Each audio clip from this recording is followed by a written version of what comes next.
안녕하세요. 영암고등학교 3학년 3반, 4반 미적분을 가르치게 된 나대민이라고 합니다. 이 강의는 교과서 10쪽부터 15쪽까지 수열의 극한에 대한 여러분의 이해를 돕고자 촬영을 하게 되었습니다. 한번 설명을 해보도록 하겠습니다. 자, 단원명은 수열의 극한인데 여러분이 이 단원에서 알아야 될 개념은 선생님이 정리를 해보니까 첫 번째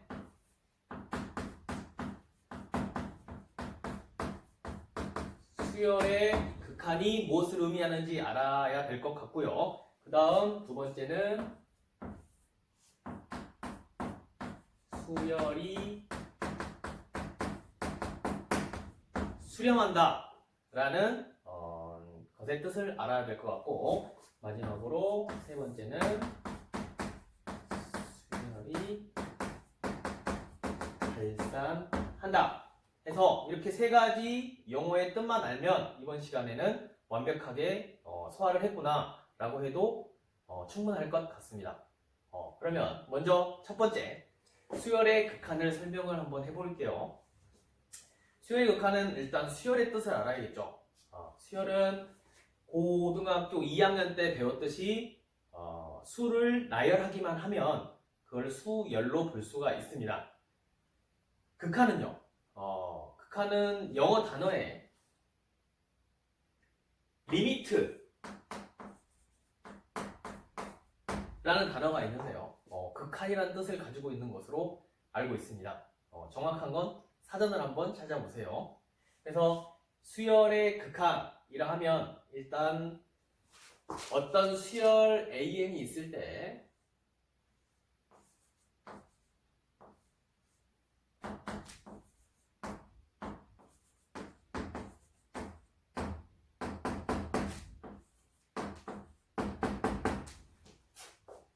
어떤 수열 AN이, 자, 이게 첫 번째 항이죠. 이게 두 번째 항, 세 번째 항, 점점점 n번째 항, 이렇게 수열이 있을 때 극한의 뜻은 뭔가 저기 끝에 계속해서 뭔가 갔을 때 무한정 갔을 때 그 어떤 뭔가 모습을 이렇게 말을 할 수가 있을 것 같아요. 그러니까 적용을 해보면 수열에서 첫 번째 항, 두 번째 항, 세 번째 항인데 과연 저 끝에는 어떠한 항을 가지게 되느냐, 계속 항이 갔더니 맨 마지막에 요 항, 이 끝에, 이 끝부분은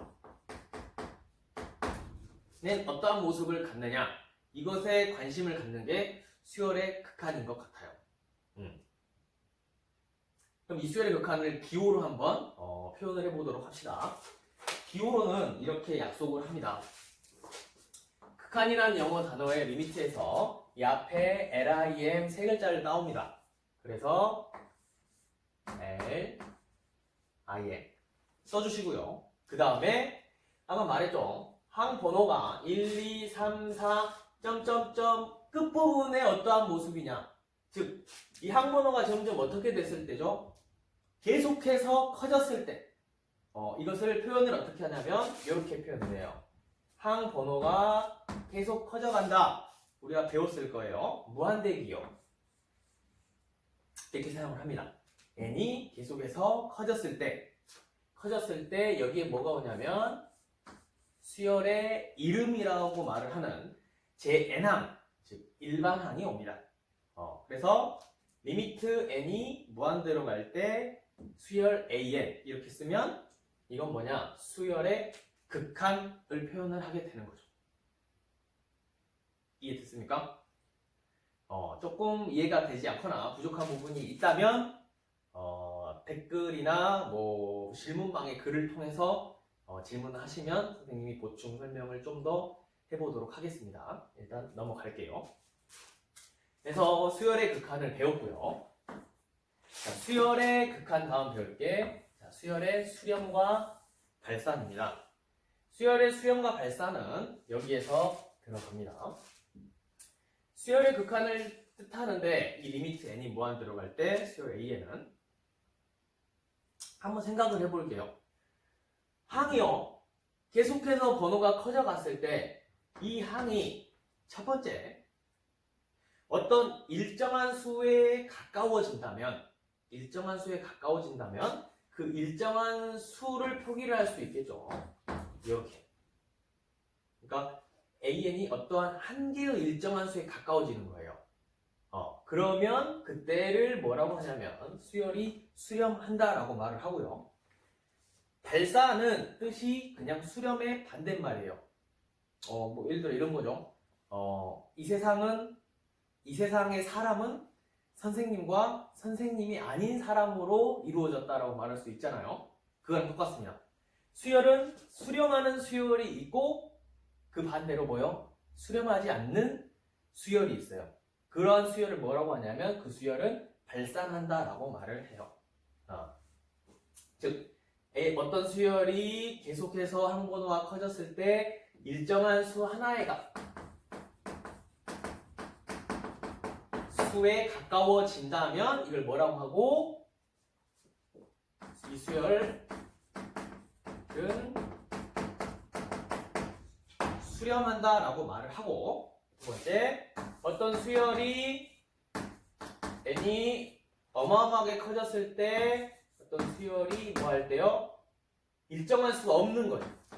일정한 수에 가까워지질 않아요. 이러한 경우를 뭐라고 한다? 이 수열은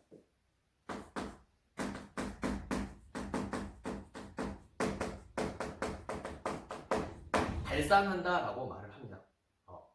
그럼 이 세상의 수열은 두 가지가 있겠네요. 수렴하는 수열과 발산하는 수열. 네, 수렴하는 수열은 뭐예요? 어떠한 한 개의 일정한 값에 일정한 수에 가까워져야만 수렴한다고 말하고 그렇지 않은 수열은 발산한다라고 말을 합니다. 하나의 개념이 더 있는데 이 일정한 수 있잖아요. 일정한 수를 수열의 극한 값이라고 해요. 이 일정한 수를 갖다가 뭐라고 하냐면 수열의 극한 값이라고 말을 합니다. 그럼 잠깐 질문 2번 수렴하는 수열은 극한 값이 있겠죠. 일정한 수가 있을 테니까. 발산하는 수열은 극한 값이 있을까요? 없습니다. 네. 여기까지 세 개의 개념을 한번 배워봤는데 선생님 설명을 잘한 건가 아닌가 잘 모르겠어요. 첫 번째 여러분이 알아야 될 거 수열의 극한 기호로 표현하면 리미트 n이 무한대로 갈 때 수열 an 수열을 극한을 취해봤을 때 극한 무한대로 보내봤을 때 수열은 두 가지로 나눌 수가 있다. 하나는 어떤 수열? 수렴하는 수열. 하나는 발산하는 수열. 어떤 수열에 극한값이 있다? 수렴하는 수열에는 항상 뭐가 극한 값이 있습니다. 자, 발산하는 수열은 총 해서 세 가지가 있는데 발산하는 수열은 총 해서 세 가지가 있는데 이 예를 살펴보기 전에 첫 번째로 수렴하는 수열의 예를 먼저 살펴봅시다. 수렴하는 수열이 어떤 게 있는지 한번 선생님이랑 같이 알아보는 거죠. 여기 밑에다가 딱 쓰면 되겠네요. 자, 이제 1번 해가지고 수열이 요거 한번 봐보죠. 수열 AN 자, n분의 1이라는 수열이 있어요. 이 수열이 수렴하는 수열인지 발산하는 수열인지 일단 판별해 봅시다. 기호로 표현하면 리미트 n이 어디로 갈 때 무한대로 갈 때 수열 n분의 아니요 은 어떻게 되나요? n이 어떻게 된다고요? 계속 커져요. 자, 그럼 분모가 어떻게 돼요? 계속 커지죠. 몇 개만 대입을 해볼게요. 10 대입하면요 10분의 1 계속 커지니까 100 대입할 수 있겠죠. 100분의 1 1억 점점점 1억 분의 1 점점 어떤 한 수에 가까워지나요? 0.1이죠. 0.01이죠. 엄청 작아지죠. 계속하면 어디에 가까워지겠어요? 그렇죠. 0에 가까워지겠죠. 그래서 이 수열 n분의 1의 극한 값은 아까 약속했죠. 극한 값은 0이라고 말을 하고요. 이 수열은 수렴한다, 발산한다, 수렴한다 라고 말할 수 있습니다. 자, 첫 번째는 수렴하는 수열. 얘를 가져와 갖고 수렴하기 때문에 뭐가 있어요? 극한 값이 있어요. 그래서 극한 값을 찾아봤습니다. 이제 두 번째 이번 발산하는 수열인데요. 자, Bn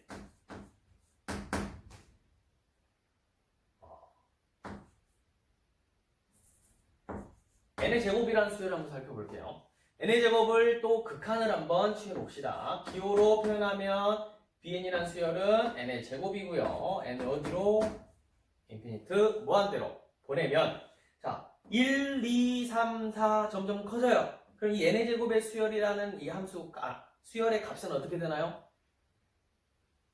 대입해보죠. 1의 제곱, 2의 제곱, 100의 제곱. 어때요? 어떤 한 수에 가까워지나요? 가까워지지 않고 엄청나게 커지는 걸 알 수가 있죠. 엄청나게 커진다. 우리 뭐라고 표현하냐면 그렇죠. 무한대라고 표현을 하죠. 그래서 이거는 무한대라고 씁니다. 또는 발산한다라고 말을 해도 돼요. 자, 무한대. 이거 무한대인데 무한대는 양의 무한대와 음의 무한대가 있죠. 양의 무한대. 자, 이제 3번. CN이라는 수열은요. 여기에 마이너스만 한번 붙여보도록 하겠습니다.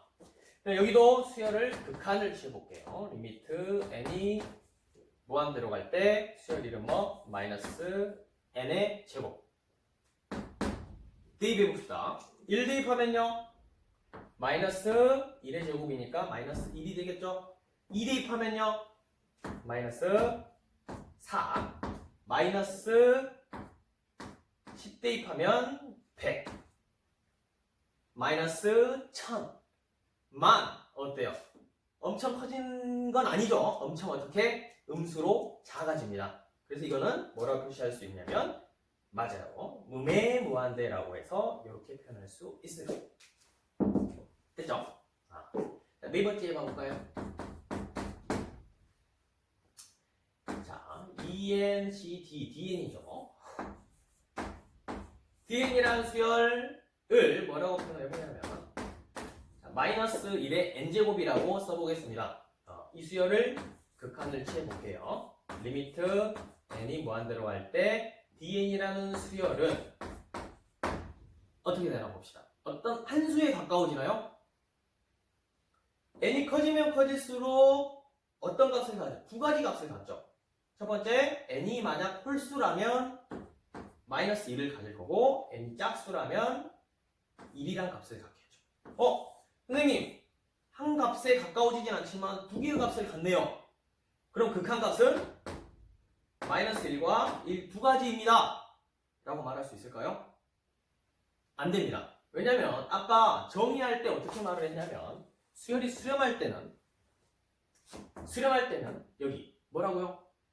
한 개의 수, 일정한 수에 가까워져야만 그 수열은 수렴한다라고 말을 하고 그 일정한 수, 하나의 수를 갖다가 극한값이라고 말할 수 있는 거예요. 여기는 뭐야? 두 가지 값이 있죠. 이건 수렴하는 경우가 아닙니다. 수렴하지 않아요. 다시 말해서 발산합니다. 근데 마이너스 1이 나왔다가 1이 나왔다가 마이너스 1이 나왔다가 1이 나왔다라고 해서 흔히 진동, 발산 이렇게 많이 표현을 합니다. 진동, 발산 이렇게. 그러면 더 많은 다양한 예가 있는데 이 정도 선생님이 살펴볼게요. 정리하면 자, 첫 번째는 어떤 예였고요? 수열이 수렴하는 예. 수렴하면 항상 뭐가 있어요? 극한값이 있어요. 극한값 몇이었죠? 0. 자, 발산하는 경우는 선생님 세 가지가 있다고 했는데 즉 수렴하지 않는 경우 세 가지 양의 무한대인 경우, 음의 무한대인 경우, 진동 발산하는 경우 해서 세 가지 예들이 있을 겁니다. 여기다가 이렇게 쓸게요. 발산은 어떤 경우?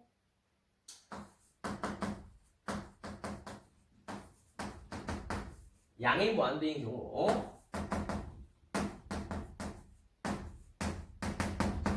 음의 무한대인 경우 뭐 진동하는 경우 해서 이 세 가지를 통틀어 이러한 수열은 발산한다. 같은 말로 수렴하지 않는다 라고 말할 수 있고, 이러한 수열은 수렴하는 수열이 되겠죠. 이상으로 1단원 수열의 극한 교과서는 10쪽부터 15쪽까지에 해당됩니다. 나오는 개념들을 같이 정리를 해보았어요. 그러면 이제 여러분이 이 강의를 들었으니 교과서에 있는 예제나 유제 문제를 가지고 복습을 한번 해보기를 추천합니다. 그래서 배운 개념을 잘 이해하고 있는지 확인해보는 시간을 가졌으면 좋겠어요. 첫 번째 영상은 여기까지입니다. 다음엔 좀 더 능숙하게 할 수 있지 않을까 추측해 봅니다. 처음 찍어봐서 선생님도 어색한 게 많았는데 들어주셔서 감사하고요. 이상으로 수열의 극한에 대한 개념 설명을 마치도록 하겠습니다. Cause I never wanna play happy families with you, but I like having you around.